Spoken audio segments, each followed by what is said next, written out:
Welcome back. Today I will prove Berge's theorem, which is one thing that we left unproved this year. And part of the point in proving it is that we can later prove Reday's theorem about the number of Hamiltonian pairs in tournaments. But Berge's theorem itself is not about tournaments, it's about arbitrary simple digraphs. And it's specifically about simple digraphs and their complements. Let me quickly recall how a complement is defined. If T equals VA is a simple digraph, then the complement of D is defined to be the simple digraph called D bar. Its vertices are the same as of D, but its arcs are, well, let me just spell it out. Its arcs are exactly those pairs of vertices that are not arcs of D. So everything that was an arc of D is no longer an arc in the complement, and everything that was not an arc becomes an arc. It's like flipping the arcness. So here is an example. This is a digraph D, and this is its complement. So for example, because D has an arc from 1 to 2, but no arc from 2 to 1, its complement has an arc from 2 to 1, but none from 1 to 2. And if D has two arcs between two vertices, then D bar has none. I hope it's clear why it's called a complement. And let me also say that the arcs of D bar are called the non-arcs of D for an obvious reason. And now, Berge's theorem states the following.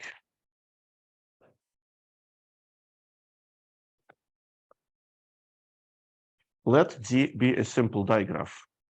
Then the number of camps of D bar and the number of camps of D are congruent modulo 2, so they have the same parity. They're either both even or both odd.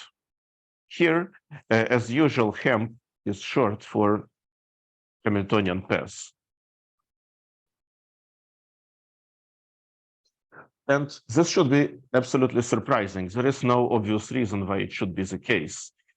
So it's not like reversing the digraph. There is no obvious connection between this Hamiltonian path and this. They're like antipodes. One is a path that uses arcs of D, so to speak, and the other is like the opposite of a path. No two consecutive vertices have an arc of D going from the first to the second. So they couldn't be any more different. And yet, for some reason, their numbers are congruent modulo 2. So let me outline how this is proved. So this is a bit of an outline. So for more details, see, this is a reference you can look up in the lecture notes. So write the simple digraph D as D equals V comma A. And without loss of generality, assume that V is non-empty. The empty case is stupid and trivial. And also let N be the number of vertices. Now we define a V listing. This will mean a list of all N vertices of V in some order, each appearing exactly once. So clearly, there are n factorial many V listings. Notice that a Hamiltonian path of D is a V listing with the specific properties. Namely, all of those consecutive pairs of this V listing are arcs of the digraph.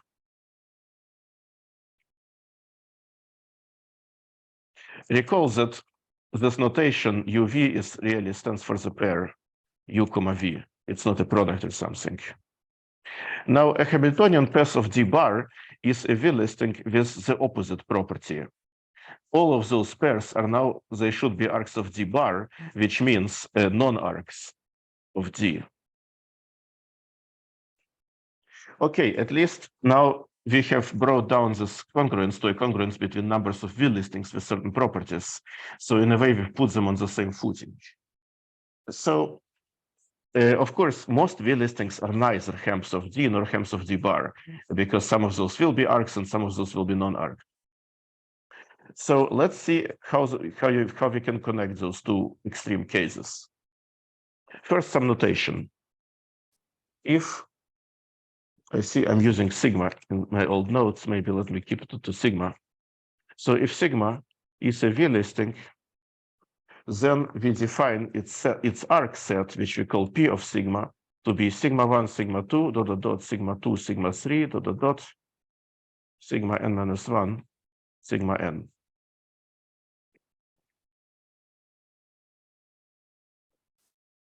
This is called the arc set of sigma. Thus, sigma, okay, let me, so the following three observations are easy. Observation 1, we can reconstruct a V-listing sigma from its arc set P sigma. In other words, if two different V-listings will have different arc sets. In other words, this P is bijective. Our next observation is that a V-listing is a hemp of D if and only if its arc set is a subset of A. And the last observation is a V-listing is a hemp of D bar if and only if its V-listing is a subset of basically the opposite of A, so it's the non-arcs. In other words, it is disjoint from A. So this is pretty clear. This is basically the definition of a hemp. A hemp is a V-listing where every two neighboring vertices form an arc. And that means every element of this arc set is an actual arc of the digraph. Here it's the same, but for non-arcs. So none of those sigma 1, sigma 2, sigma 2, sigma 3, and so on is an arc. Now, how do you get observation 1? Well, if you look at this arc set, how do you reconstruct the sigma 1? Well, sigma 1 is the one vertex which has an arc, which has a pair going out of it, but none coming into it. So if you have this arc set, you know what sigma 1 is. And then you can reconstruct sigma 2 is that the target of the arc that's coming out of sigma 1. And then you can reconstruct sigma 3 as being the target of the arc that goes out of sigma 2, and so on. So basically, you don't forget anything if you replace those vertices by those pairs.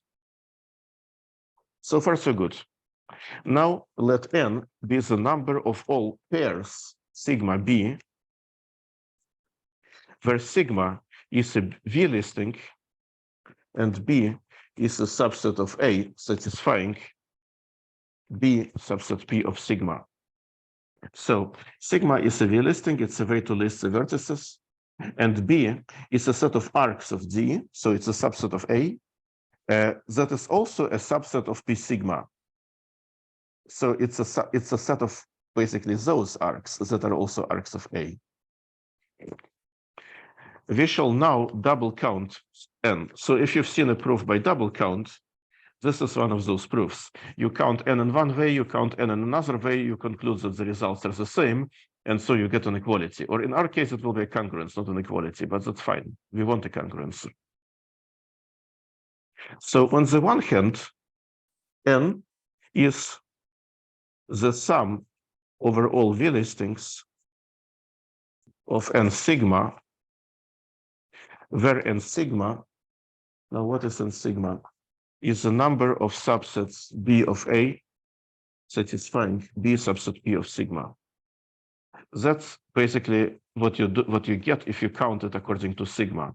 So to pick a pair sigma B, you first pick sigma, and then you pick you count all the possible values of B. That number will be n sigma. On the other hand, n is the sum. Now you do the same thing, but you count by picking B first. So B, you sum over all B that are subsets of A. And now NB, this is not a power, this is just a superscript. And NB is the number of all V listing sigma that satisfy B subset P sigma. Okay, now we shall relate these two sums to Helms. And you won't be surprised if I tell you that one of them will give you the Helms of D and the other will give you the Helms of D bar. So the question is how? We're not there yet. We have to fight a little bit. Recall the Iverson bracket notation. So if A is a statement, then bracket A is 1. If A is a true statement, and bracket A is 0 if A is a false statement. For instance, 2 plus 2 equals 4 is 1, and 2 plus 2 equals 74 is 0. Now, for any V listing sigma, let's compute n sigma. By the definition, n sigma is the number of all subsets B of A. The number of all subsets B of A satisfying P subset P sigma. Okay, so we're counting all subsets of A that are also subsets of P of sigma. And that's the same thing as counting all subsets of A intersected with P sigma. Because if a set is a subset of both A and the P sigma, if and only if it's a subset of their intersection. Now, I don't need to remind you what the number of subsets of a given set is. So you get 2 to the size of the set. So far, so good. But actually, we don't need the power of 2, really. We care only about parity because we want to prove a congruence. This is not going to be an equality. This is going to be a congruence modulo 2. And so we can compute modulo 2. And modulo 2, a power of 2 is usually even. The only case when it's odd, if it's the zeroth power. So this is an even number if this exponent is positive. And if the exponent is 0, it's an odd number. And modulo 2, this is even means 0, and odd means 1. Okay, so what is this? It's 0 when this number is positive, it's 1 when this number is 0. It's the same thing as, of course, instead of saying this number is 0, we can say the set is empty. And instead of saying it's positive, we can say the set is non-empty. So now we have 1 if this is empty and 0 if not. This is exactly the Iverson bracket, so the truth value of the emptiness of the set. But now recall that the emptiness of the set is simply saying that, well, I wrote it differently. I could probably rewrite it in this form, A intersect P sigma. So this empty is empty exactly when sigma is a Hemp of the complement. So instead of saying the set is empty, we can say sigma is a Hemp of D bar. Okay, now we're getting closer. So if you sum this overall sigmas, notice, so this is the Iverson bracket of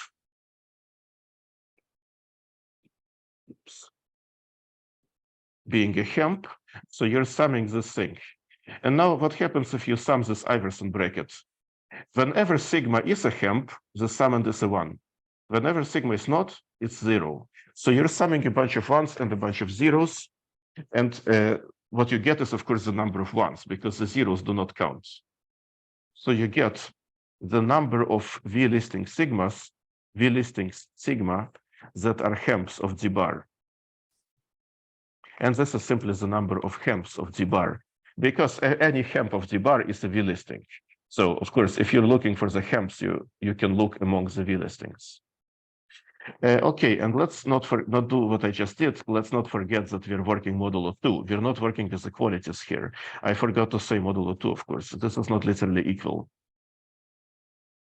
But as I said, we only care about things modulo 2 here, so that's fine.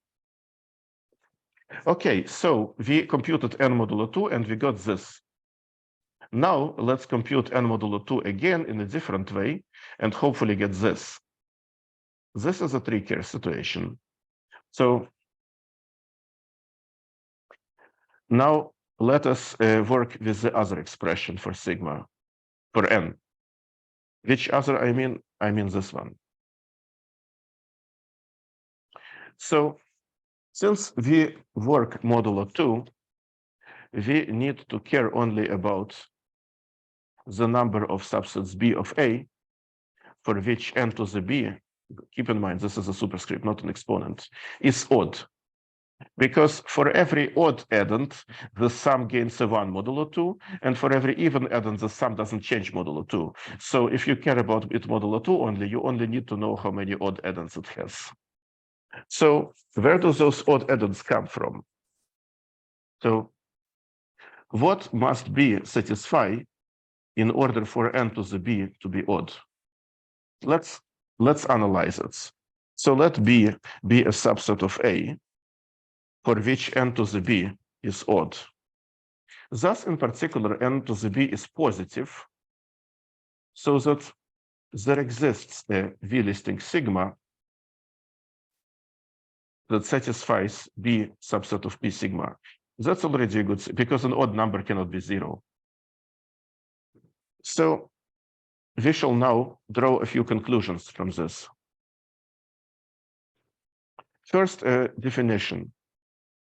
A path cover of V means a set of paths of the complete digraph. Okay, I'm putting the scare quotes because I never defined this, but I think it's clear what it should be. It's the digraph is all possible arcs, such that each vertex V is contained in exactly one of these paths. So you can see that this has not much to do with digraphs. This is really, in other words, it means a set of non-empty tuples of elements of V, such that each element of V appears in exactly one of these tuples and appears in it exactly once. So the tuples consist of distinct elements. For instance, if V is 1, 2, 3, 4, 5, 6, 7, then 1, 3, 6, 2, 7, 4, and 5 is a path cover of V, one of many others, one of many more. And one thing we can do is for any path cover, so basically the set of arcs of a path cover is defined to be the set of all arcs of all its paths. For instance, this path cover that I just showed, so the set of arcs of this path cover is, well, the arcs of this one are 1, 3, and 3, 6. The arcs of this one, there is only one arc, that's 2, 7. And the path of length 0 has no arcs at all. So 4 and 5 do not contribute anything. Okay, so now think about this. What happens to the arcs of a path? Well, what happens to a path if we remove an arc? So for example, if we remove the arc V3, V4 from a path V1, V2, V3, V4, V5, V6, V7, then this path breaks into two paths. One path before the arcs that we removed, and the other path after that arc. And that's true in general. Even if you remove like the last arc, for example, it breaks up into this kind of path and this path. The last path will have length 0, but that's okay. So this holds in general. Removing an arc from a path breaks this path into two smaller paths. Thus, in particular, if we remove some arcs from the arc set P sigma of a V-listing sigma, then we obtain the set of arcs of some path cover of V. So for instance, if we remove the arcs, so if we start with the V-listing sigma equals 1, 2, 3, 4, 5, 6, 7, and remove the arcs 2, 3, 3, 4, and 5, 6, then we add up with the path cover 1, 2. Then 2, 3 we have removed, 3, 4 we have removed, but 4 and 5 are still together. 5, 6 we have removed, but 6 and 7 are still together. And these are paths, these are not arcs. Okay, so recall that there exists at least one V-listing sigma such that B is a subset of P sigma. That's what we got from assuming that n to the B is odd. Okay, so what does this mean? In other words, B can be obtained by removing some arcs from the arc set P sigma from this V-listing sigma, of this V-listing sigma.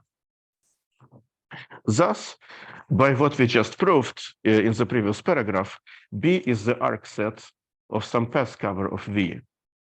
In fact, as I said, if you remove some arcs from a V-listing, you get a path cover.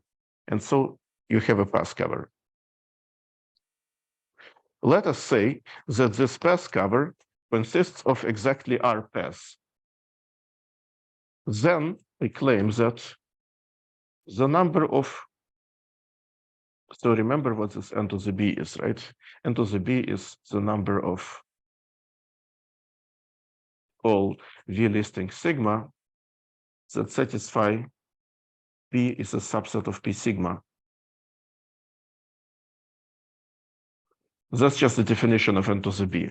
And now I claim that this is R factorial, where R is the number, well, okay, R is the number of the paths in the path cover. Why? Okay, let's look at an example. Let this path cover be this path cover. So R equals 4 because it consists of 4 paths. What are the V-listing sigma that satisfy B subset of P sigma? Well, one of them is you just concatenate the paths. 1, 3, 6, 2, 7, 4, and 5. Basically, you drop those parentheses, you just read them as a single path.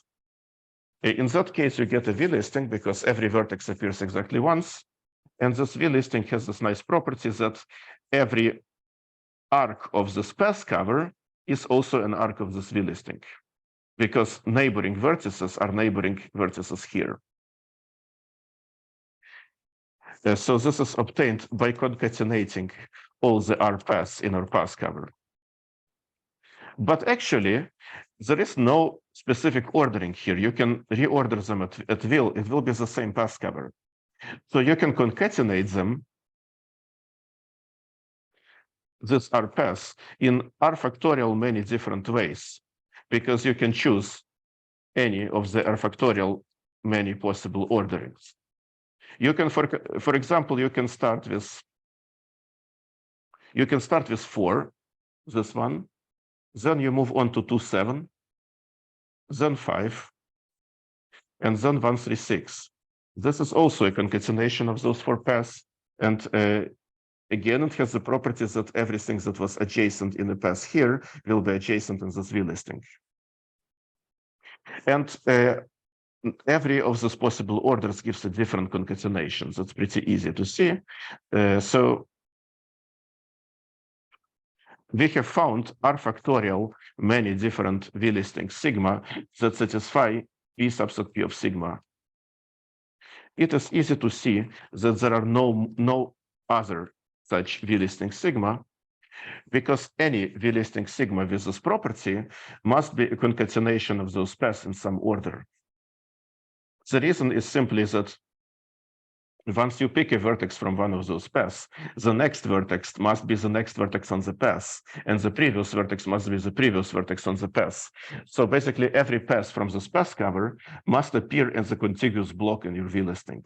You could not like separate it out. You could not have, for example, you could not do 1, 2, 7, 4, 5, 3, 6. So you could not break this 1 and 3 out, because in that case, the arc 1, 3 would not be an arc of this V-listing, and that would be bad. That would break this. Okay, so this number is indeed r factorial. In other words, n to the b is r factorial. But we have assumed that n to the b is odd. So r factorial must be odd.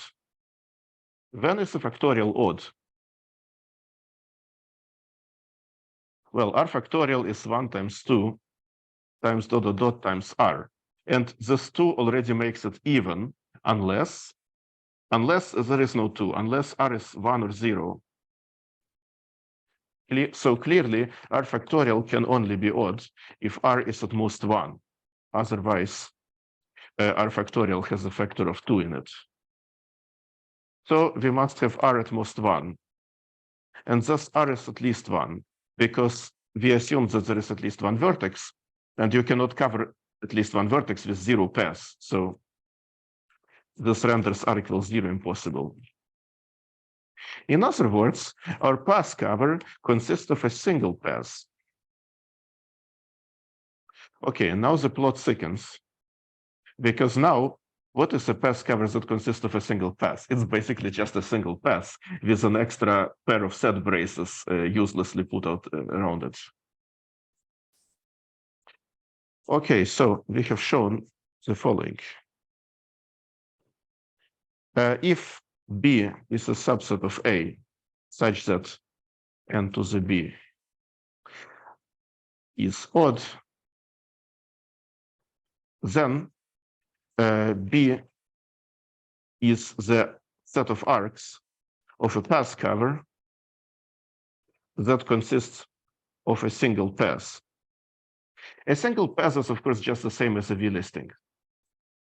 In other words, it is the arc set of a V-listing sigma. Conversely, if B is the arc set of a V-listing sigma, then n to the b is odd. To see this, you just have to do this argument backwards. So if B is the arc set of a V-listing, then the only V-listing such that B is contained in it, basically the only concatenation is you just read the single path. And so r factorial is 1, so you get n to the b is 1. And in that case, you just get 1, which is odd. So hence, for any subset B of A, we conclude that n to the b is, well, an odd number if B is the arc set of a V-listing sigma. And of course, the arc set, that is just P of sigma. So if I could just as well say if B equals P of sigma. And if not, it's an even number. So in other words, as I just said, B equals P sigma for some V-listing sigma. Working modulo 2, an odd number is just the same as 1, and an even number is the same as 0. And this is an obvious Iverson bracket. It's an Iverson bracket. It's the truth value of the statement. Okay. Now it remains to sum those things. Because what is n? N is the sum of those n to the b's. So having this, we can plug in what we just got for the value of n to the b modulo 2. And now again, you have a sum of Iverson brackets. So it's a sum of zeros and ones. So the result is, of course, every 1 gives a 1, every 0 doesn't contribute at all. So the sum will be the number of ones. So this will be the number of subsets B of A, such that B equals P sigma for some V-listing sigma. But remember observation 1. Observation 1 says that a V-listing sigma is uniquely determined by its arc set P of sigma. So I lose nothing if I, instead of counting the P sigmas, I just count the sigmas. So it's the same as the number of V-listing sigmas, such that their arc set is a subset of A.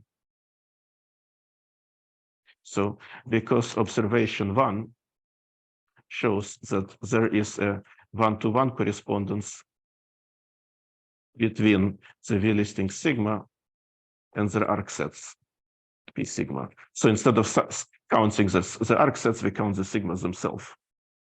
Now, okay, what is a V-listing sigma such that its arc set is a subset of the arcs of Z? That's another observation here. That's the same as a hemp of Z.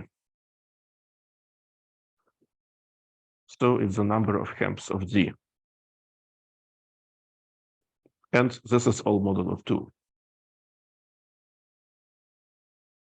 Okay, now we've got two expressions for n. One is saying it's congruent to the number of hemps of D modulo 2. And the other is saying that it's congruent to the number of hemps of, where is it? Yes, here. It's saying it's the number of hemps of D bar modulo 2. So comparing this to with the previous congruence, we conclude that the number of hemps of D bar and the number of hemps of D are both congruent to each other modulo 2. And this proves Berge theorem. A pretty subtle argument, not obvious at all, like it's in a way we're counting by subtraction, so to speak. It's not quite obvious here what we're subtracting, but basically these powers of 2, we're working modulo 2, we're using the fact that both a power of 2 and the factorial are even most of the time. And the only so modulo 2, they basically are 0 unless for the factorial, unless r is 0 or 1, and for the power of 2, unless the exponent is 0.